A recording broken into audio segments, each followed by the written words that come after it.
ನಿನ್ನೆ ಒಂದು ಬ್ಲಾಕ್ ಕಾಂಗ್ರೆಸ್ನವರು ಕಾಂಗ್ರೆಸ್ಸಿನ ಬ್ಲಾಕ್ ಕಾಂಗ್ರೆಸ್ ಅಧ್ಯಕ್ಷರು ಮತ್ತೆ ಕೆಲವು ಮುಖಂಡರುಗಳು ಸೇರಿ ಒಂದು ಪತ್ರಿಕಾಗೋಷ್ಠಿ ಮಾಡಿದ್ದಾರೆ. ಪತ್ರಿಕಾಗೋಷ್ಠಿ ಮಾಡಂತ ಸಂದರ್ಭದಲ್ಲಿ ಕಾಂಗ್ರೆಸ್ನ ಒಬ್ಬ ಇತ್ತೀಚಿನ ಮುಖಂಡ, ಯಾಕೆಂದ್ರೆ ಪಕ್ಷ ಸಿದ್ಧಾಂತ ಅಥವಾ ಒಬ್ಬ ನಾಯಕರ ಬಗ್ಗೆ ಪಕ್ಷದ ಬಗ್ಗೆ ಏನು ಗೊತ್ತಿಲ್ಲ ಅಂತ ಕೂರ್ಸಿಂದು ಪ್ರೆಸ್ ಮೀಟ್ ಮಾಡಿದ್ದಾರೆ ಕಾಂಗ್ರೆಸ್ನವರು. ಅವು ಕಾಂಗ್ರೆಸ್ ಎಲ್ಲ ಯಾರೋ ಹುದ್ದೆ ಬೆಂಬಲಿಗರು. ಅವ ನಿನ್ನೆ ಪ್ರೆಸ್ ಮೀಟ್ ಮಾಡಿದವ ಹೆಂಗೆ ಅಂತ ಹೇಳಿದ್ರೆ, ಕಾಂಗ್ರೆಸ್ಸಿನ ಕಾಗೋಡು ತಿಮ್ಮಪ್ಪನವ್ರ ಜೊತೆ ಇದ್ದಂಥವ್ರು ಇದ್ದಾರೆ, ಅದರಲ್ಲಿ ಪಕ್ಷವನ್ನು ಸಂಘಟನೆ ಮಾಡ್ಕೊಂಡು ಬಂದಂಥವ್ರು ಇದ್ದಾರೆ ಸಾಕಷ್ಟು ಜನ. ಆದ್ರೆ ಅದೆಲ್ಲ ಹೊರತುಪಡಿಸಿ ಯಾರೋ ಒಬ್ಬ ಹುದ್ದೆ ಬೆಂಬಲಿಗರನ್ನ ಕೂರ್ಸಿಂದು ಪ್ರೆಸ್ ಮೀಟ್ ಮಾಡಿದ್ದಾರೆ. ಅವರ ಹಿನ್ನೆಲೆ ತಮ್ಮೆಲ್ಲರಿಗೂ ಗೊತ್ತಿದೆ, ಈ ಕ್ಷೇತ್ರದ ಜನರಿಗೂ ಗೊತ್ತಿದೆ. ಅವನು ಯಾತಕ್ಕಾಗಿ ಬಂದಾರೆ, ಯಾತಕ್ಕಾಗಿ ಹಿಂದಿದ್ರು, ಹಿಂದೆ ಬಿಜೆಪಿಗೆ ಯಾಕಾಗಿ ತಾಲೂಕ್ ಪಂಚಾಯತ್ ಇರ್ಬೇಕಾದ್ರೆ ಓಟ್ ಹಾಕಿದ್ದ, ಯಾವ್ಯಾವ ಕಾರಣಕ್ಕಾಗಿ, ಆ ಕಡೆ ನಾನು ಅವ್ರ ಬೆಂಬಲಿಗ ಅಂತ ಹೇಳಿ ಈ ಕಡೆ ಯಾಕೆ ಹಾಕಿದ್ರು, ನಾನು ಕಾಂಗ್ರೆಸ್ ಅಂದ್ರು ಬಿಜೆಪಿಗೆ ಯಾಕೆ ಹಾಕಿದ್ರು ಅಂತಲೂ ಗೊತ್ತು. ಈಗ ಶಾಸಕರಾದ್ಮೇಲೆ ಅವರು ನಾನು ಕಾಂಗ್ರೆಸ್ ಅಂತ ಹೇಳಿ ಯಾವ ರೀತಿ ಅವರು ಜೊತೆಗಿದ್ದಾರೆ ಅಂತಲೂ ಇಡೀ ವಿಧಾನಸಭಾ ಕ್ಷೇತ್ರದ ಜನರಿಗೆ ಗೊತ್ತಿದೆ, ಯಾವ ಲಾಭಕ್ಕಾಗಿದ್ದಾರೆ ಅಂತ. ಆದ್ರೆ ಅಂತರ್ನ ಕೂರ್ಸಿಂದು ಇವರೆಲ್ಲ ಕೂತು ಅಕ್ಕಪಕ್ಕ ಕೂತು ಇವತ್ತು ಅವ್ರ ಹತ್ರ ಒಂದು ಪ್ರೆಸ್ ಮೀಟ್ ಮಾಡ್ತಾರೆ ಅಂದ್ರೆ ಎಲ್ಲ ಒಂದ್ ಕಡೆ ಕಾಂಗ್ರೆಸ್ನ ಸ್ಥಿತಿ ಹಂಗಿದ್ರೆ ಇಲ್ಲಿ ಹೋಯ್ತಾ ಅಂತ. ಕಾಂಗ್ರೆಸ್ ಕಟ್ಟಿ ಬೆಳೆಸಿ ಬಂದಂತವ್ರು ಆ ರೀತಿ ಹೋಗಿ ಅವ್ರ ಜೊತೆ ಕೂರ್ಸಿ ಇವ್ರು ಕೂತು ಅವ್ರ ಹತ್ರ ಪ್ರೆಸ್ ಮೀಟ್ ಮಾಡೋ ಅಂತ ಸ್ಥಿತಿ ಬಂದಿದೆಯಾ ಅಂತ ನಮ್ಗೆ ಎಲ್ಲ ಒಂದ್ ಕಡೆ ಆತಂಕ. ಅವ್ರ ಪಕ್ಷದ ವಿಚಾರ ಅದು ಬೇರೆ, ನಾವು ಆ ಪಾರ್ಟಿ ಬಿಟ್ಟಾಗಿದೆ. ಆದ್ರೆ ಎಲ್ಲ ಒಂದ್ ಕಡೆ ಒಬ್ರು ವ್ಯಕ್ತಿ ಬಗ್ಗೆ ಮಾತಾಡ್ಬೇಕಾರೆ ಹಗುರವಾಗಿ ಮಾತಾಡ್ಬಾರ್ದು. ಒಂದು ಜನಾಂಗದ ಬಗ್ಗೆನೂ ಮಾತಾಡಿದ್ದೇನೆ, ಮತ್ತೆ ಒಬ್ಬ ವ್ಯಕ್ತಿ ಬಗ್ಗೆನೂ ಮಾತಾಡಿದೆ. ಈಗ ಹಾಲಪ್ಪನವರು ಮೊನ್ನೆ ಅವರು ಈ ಕ್ಷೇತ್ರದ 5 ವರ್ಷ ಶಾಸಕರಾದಂಥವ್ರು, ಶಾಸಕರಾಗಿ ಈ ಕ್ಷೇತ್ರಕ್ಕೆ ಅನೇಕ ಕೊಡುಗೆಗಳನ್ನು ಕೊಟ್ಟಂತರು, ಮತ್ತೆ ಈ ಕ್ಷೇತ್ರ ಇದೇ ರೀತಿ ಇರ್ಬೇಕು ಅಂತ ಯೋಚನೆ ಮಾಡಿದಂಥವ್ರು. ಕಾಗೋಡು ತಿಮ್ಮಪ್ಪನವ್ರು ಇರ್ಬೋದು, ಮತ್ತೆ ಹಾಲಪ್ಪನವ್ರು ಇರ್ಬೋದು. ಆದ್ರೆ ಈಗಿನ ಶಾಸಕರು ಯಾವ ರೀತಿಯ ಅಭಿವೃದ್ಧಿ ಮಾಡ್ತಾ ಇದಾರೆ ಅಂತ ಇಡೀ ಕ್ಷೇತ್ರದ ಜನರಿಗೆ ಗೊತ್ತಿದೆ. ಹಾಲಪ್ಪನವ್ರು ಯಾವ ರೀತಿ ಅಭಿವೃದ್ಧಿ ಮಾಡಿದ್ರು ಅಂತಲೂ ತಮ್ಗೆಲ್ಲ ಗೊತ್ತಿದೆ. 2,000 ಚಿಲ್ಲರೆ ಕೋಟಿ ರೂಪಾಯಿ ತಂದು ಅಭಿವೃದ್ಧಿ ಮಾಡಿದ್ರು. ಮತ್ತೆ ಅದ್ರ ಜೊತೆಗೆ ಸಾರ್ವಜನಿಕರಿಗೆ ಸರ್ಕಾರ ಸೌಲಭ್ಯಗಳು ಏನ್ ಮುಟ್ಬೇಕಾಯ್ತು ಅದು ಅಧಿಕಾರಿಗಳ ಮುಖಾಂತರ 5 ವರ್ಷ ಅವರು ಪ್ರಾಮಾಣಿಕವಾಗಿ ಮುಗಿಸಿದ್ರು. ಜೊತೆಗೆ ಅಂತ ಕೊರೋನಾ ಅಂತ ಸಂದರ್ಭದಲ್ಲಿ ಹಾಲಪ್ಪನವರು ಯಾವ ನಿಟ್ಟಿನಲ್ಲಿ ಅವರು ನೀಟಾಗಿ ಮ್ಯಾನೇಜ್ ಮಾಡಿ ಎಲ್ಲಾ ಯಾರಿಗೂ ಸಹ ತೊಂದರೆ ಆಗದ ರೀತಿಯಲ್ಲಿ ಕೊರೋನಾ ಅಂತ ಸಂದರ್ಭದಲ್ಲೂ ಮ್ಯಾನೇಜ್ ಮಾಡಿದ್ವಿ. ಎಲ್ಲೂ ಸಹ ನಮ್ಮ ಸಾಗರ ವಿಧಾನಸಭಾ ಕ್ಷೇತ್ರದಲ್ಲಿ ತೊಂದರೆ ಆಗಿಲ್ಲ. ಈಗ ಮೊನ್ನೆ ಡೆಂಗ್ಯೂ ಬಂದಿದೆ ಅಂತ ಹೇಳಿ ಆಸ್ಪತ್ರೆಗೆ ಹೋಗಿ ಭೇಟಿ ಕೊಡೋದಕ್ಕೆ ಯಾರೋ ಒಬ್ಬ ಅದೇ ಮುಖಂಡರು ಹೇಳಿದ್ದಾರೆ ಹಾಲಪ್ಪನವ್ರ ಬಗ್ಗೆ, ಇವ್ರಿಗೇನಿದೆ ನೈತಿಕತೆ ಹೇಳಕ್ಕೆ ಅಂತೇಳಿ. ಅವರು ಈ ಕ್ಷೇತ್ರದ 5 ವರ್ಷ ಶಾಸಕರಾದಂತರು, ಮತ್ತೆ ರಾಜ್ಯಕ್ಕೆ ಮಂತ್ರಿ ಆದಂತರು, ಮತ್ತೆ ಈ ಶಿವಮೊಗ್ಗ ಜಿಲ್ಲೆಯಲ್ಲಿ 3 ತಾಲೂಕಲ್ಲಿ ಶಾಸಕರಾಗಿ ಆಯ್ಕೆ ಆದಂತರು. ಅವರು ಸೋತ್ ಕೂಡ್ಲೇನೆ ಕ್ಷೇತ್ರ ಬಗ್ಗೆ ಸಾರ್ವಜನಿಕರ ಬಗ್ಗೆ ಗಮನ ಹರಿಸಬಾರ್ದು ಅಂತ ಎಲ್ಲಿಲ್ಲ. ಆಡಳಿತ ಅಧಿಕಾರದಲ್ಲಿ ಗೆದ್ದವ್ ನಾನ್ ಮಾತ್ರ ನೋಡ್ಬೇಕು, ಅಧಿಕಾರಿಗಳಿಗೆ ಹೇಳ್ಬೇಕು ಅಂತ ಏನ್ ಇವ್ರ ಮನೆ ಅಧಿಕಾರಿಗಳಲ್ಲ, ಇವ್ರ ಮನೆ ಸಂಬಳ ಕೊಡಲ್ಲ. ಅದು ಸಾರ್ವಜನಿಕ ಯಾವುದೇ ಸರ್ಕಾರಿ ಅಧಿಕಾರಿಗಳಿಗೆ ಸಾರ್ವಜನಿಕರ ದುಡ್ಡು ಸೋತರಿಗೆ ಗೆದ್ದರಿಗೆ ಎಷ್ಟು ಹತ್ತಿರುತ್ತೆ ಕೇಳಕ್ಕೆ, ಸೋತರಿಗೂ ಅಷ್ಟೇ ಹತ್ತಿರುತ್ತೆ ಸಾರ್ವಜನಿಕ ಹಿತದೃಷ್ಟಿಯಿಂದ. ಹಾಗಾಗಿ ಆ ದೃಷ್ಟಿಯಿಂದ ಕಾಮಗಾರಿಗಳನ್ನು ವೀಕ್ಷಣೆ ಮಾಡ್ತಾರೆ. ಸಾರ್ವಜನಿಕ ಕಚೇರಿಗಳಿಗೂ ಸಹ ಹೋಗಿ ಭೇಟಿ ಕೊಡ್ತಾರೆ. ಭ್ರಷ್ಟಾಚಾರ ಆದ್ರೆ ಅಲ್ಲೂ ವಿರೋಧ ಮಾಡ್ತಾರೆ, ಸಾರ್ವಜನಿಕರಿಗೆ ಅನ್ಯಾಯ ಆದ್ರೆ ಅಲ್ಲೂ ವಿರೋಧ ಮಾಡ್ತಾರೆ. ಇದೆಲ್ಲನೂ ಸಹ ವಿರೋಧ ಮಾಡಿ ಪ್ರಶ್ನೆ ಮಾಡಕ್ಕೆ ಹಕ್ಕಿದೆ. ಶಾಸಕರಿಗೂ ಇದೆ, ಮಾಜಿ ಶಾಸಕರಿಗೂ ಇದೆ, ನಮಗೂ ಇದೆ, ಸಾರ್ವಜನಿಕರ ಪ್ರತಿಯೊಬ್ಬನಿಗೂ ಸಹ ಹಕ್ಕದು, ಈ ದೇಶದ ಸಂವಿಧಾನದ ಹಕ್ಕದು. ಆದ್ರೆ ಇತ್ತೀಚಿನ ದಿನಗಳಲ್ಲಿ ಏನಾಯ್ತು ಅಂದ್ರೆ, ಈ ಶಾಸಕರ ಹಿಂಬಾಲಕರು ಒಂದಿಷ್ಟು ಜನ ಶಾಸಕರ ಬಗ್ಗೆ ಅಥವಾ ಏನು ಯಾರು ಹೇಳಂಗಿಲ್ಲ, ಅವ್ರು ಯಾಕೆ ಹೇಳ್ಬೇಕು, ಇವ್ರು ಯಾಕೆ ಹೇಳ್ಬೇಕು ಅನ್ನೋದ್ರ ಬಗ್ಗೆ ಅಪಸ್ವರ ಇರ್ತಾರೆ. ಸದ್ಯಕ್ಕೆ ಕಾಂಗ್ರೆಸ್ನವ್ರಿಗೆ ಪಾಪ ಏನಾಯ್ತು ಅಂದ್ರೆ ಹೇಳಕ್ ಅವ್ರಿಗೆ ಗೊತ್ತಿದೆ ಆಡಳಿತ ಪಕ್ಷ ವಿರೋಧ ಪಕ್ಷ ಯಾವ ರೀತಿ ಅಂತ. ಯಾಕಂದ್ರೆ ಸ್ವಲ್ಪ ತಿಮ್ಮಪ್ಪನವ್ರ ಜೊತೆ ಬಂದಂತ ಬೆಳಕು ಬಂದಂತ ಸಾಕಷ್ಟು ಜನ ಇದಾರೆ ಅಲ್ಲಿ, ಆ ದೃಷ್ಟಿಯಿಂದ ಹೇಳಲ್ಲ. ಆದ್ರೆ ಈ ಹುದ್ದೆ ಬೆಂಬಲಿಗರು ಒಂದಿಷ್ಟು ಜನ ಇದಾರೆ ಲಾಭದಾಯಕವಾಗಿ ಬಂದಂತರು, ಅವ್ರು ಮುಂದಿನ ದಿನಗಳಲ್ಲಿ ಮತ್ತೆ ಅಲ್ಲಿ ಇರೋರಲ್ಲ, ಮತ್ತೆ ಯಾರು ಗೆಲ್ತಾ ಅವ್ರ ಜೊತೆ ಹೋಗಂತ ಅವ್ರೆಲ್ಲ ಒಂದ್ ಕಡೆ ಇವ್ರನ್ನ ಬಳಸ್ಕೊಂಡು ಕಾಂಗ್ರೆಸ್ನನ್ನ ಪತ್ರಿಕಾಗೋಷ್ಠಿ ಮಾಡೋಂಥ ಕೆಲಸ ಮಾಡ್ತಾ ಇದ್ದಾರೆ. ಶಾಸಕರು ಈ ರೀತಿಯನ್ನ ಇಟ್ಕೊಂಡು ಈ ರೀತಿಯ ಕೆಲವು ದಬ್ಬಾಳಿಕೆಗಳನ್ನು ಮಾಡೋದು ಮುಂದಿನ ದಿನಗಳಲ್ಲಿ ಜನ ಇದನ್ನ ಉತ್ತರ ಕೊಡ್ತಾರೆ, ಮತ್ತೆ ನಾವು ಅದನ್ನ ಖಂಡಿಸ್ತೇವೆ. ಮತ್ತೆ MP ಅವ್ರ ಬಗ್ಗೆ ಮಾತಾಡಿದ್ದಾರೆ, ಆ ನಮ್ಮ ಪಕ್ಷದ ಬಗ್ಗೆ ಮಾತಾಡಿದ್ದಾರೆ. ನಮ್ಮ ಸಂಸದರ ಬಗ್ಗೆ ಈಗಾಗಲೇ 4ನೇ ಬಾರಿ ಗೆದ್ದಿದ್ದಾರೆ. ಅದು 2.5 ಲಕ್ಷ ಓಟು. ಅದ್ರ ಸಾಗರ ವಿಧಾನಸಭಾ ಕ್ಷೇತ್ರ 26,000 ಓಟ್ ನೀಡಿ ಬಂದಿದೆ. ನಿಮ್ಮ ಅಭಿವೃದ್ಧಿ ಮಾಡಿ ನಿಮ್ಮ ಆ ರೀತಿಯ ಜನಪ್ರಿಯತೆ ಇದ್ದಿದ್ರೆ ವಿಧಾನಸಭಾ ಚುನಾವಣೆಯಲ್ಲಿ 16,000 ಓಟ್ ತಗೊಂಡವ್ರು. ಇವತ್ತು 26,000 ಲೀಡ್ ಬಂದಿದೆ. ನಮ್ಮ ಅನಂತಪುರ ಜಡ್ಪಿ ಕ್ಷೇತ್ರದಲ್ಲಿ ಯಾವಾಗ್ಲೂ ಸಹ ಕಾಂಗ್ರೆಸ್ ಲೀಡ್ ಇದ್ದಂತ ಕ್ಷೇತ್ರ.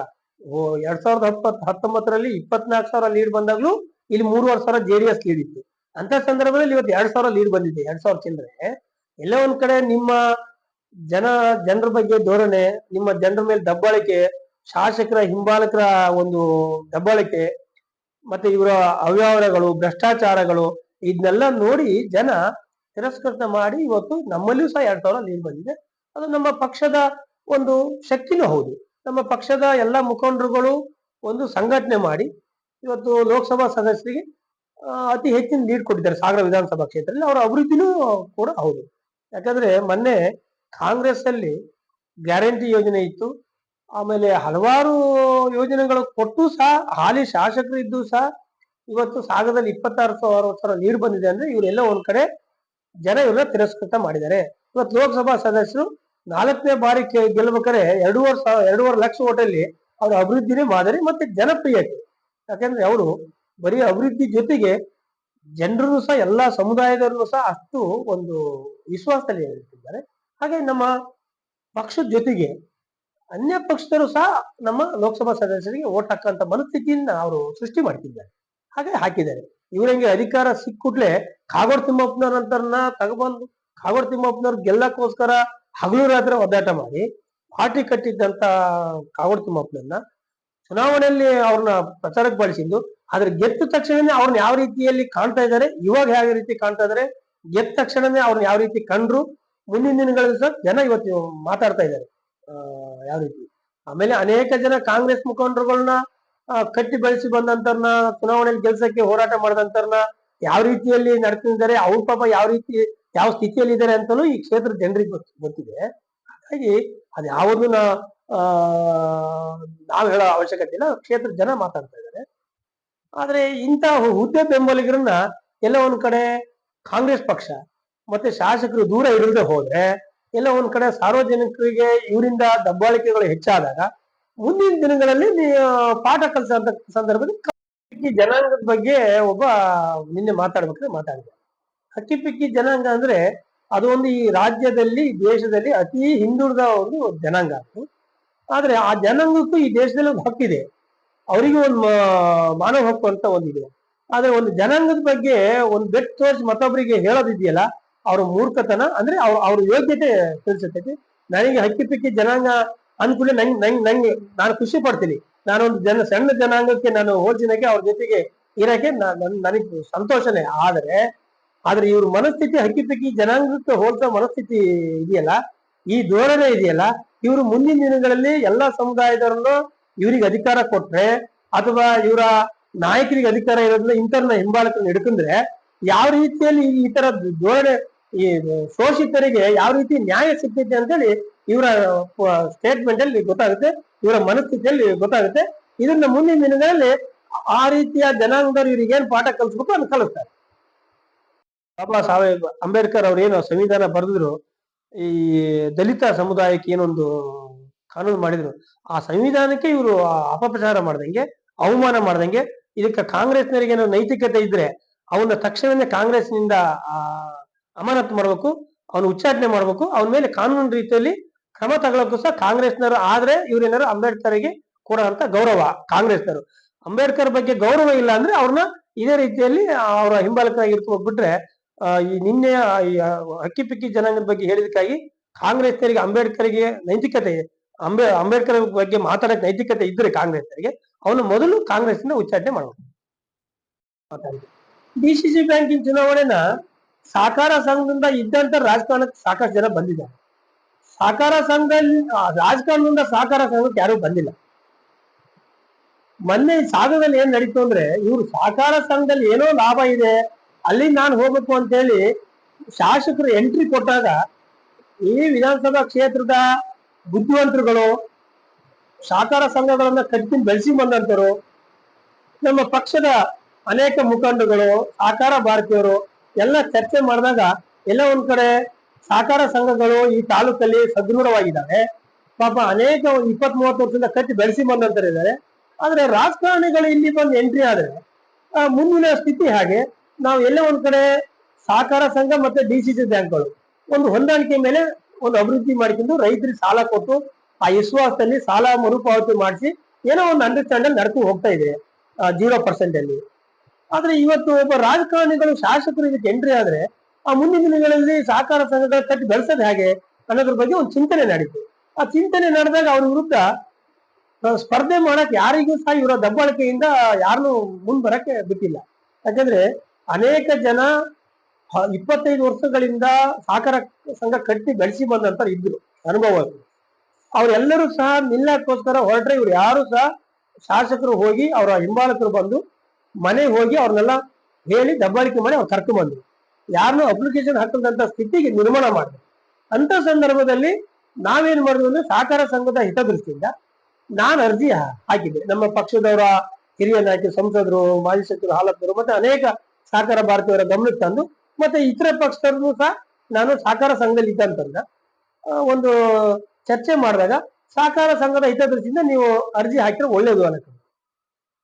ಅಂತ ಸಂದರ್ಭದಲ್ಲಿ ನಾನು ಅರ್ಜಿ ಹಾಕಿ, ನನ್ನ ಹತ್ರ ಅಧಿಕಾರ ಇಲ್ಲ, ದುಡ್ಡು ಇರಲ್ಲ, ಯಾವುದೇ ಇರಲ್ಲ, ಆದ್ರೂ ಸಹ ನಾನು ಅರ್ಜಿ ಹಾಕಿ ಆತ್ಮಸಾಕ್ಷಿಗಾಗಿ ನೀವು ಓಟ್ ಹಾಕ್ರಿ, ಸಹಕಾರ ಸಂಘದ ಹಿತದೃಷ್ಟಿಯಿಂದ ನೀವು ನನಗೆ ಓಟ್ ಹಾಕ್ರಿ ಅಂತ ನಾವು ಮನವಿ ಮಾಡಿದ್ದೆ ಅಷ್ಟೇ.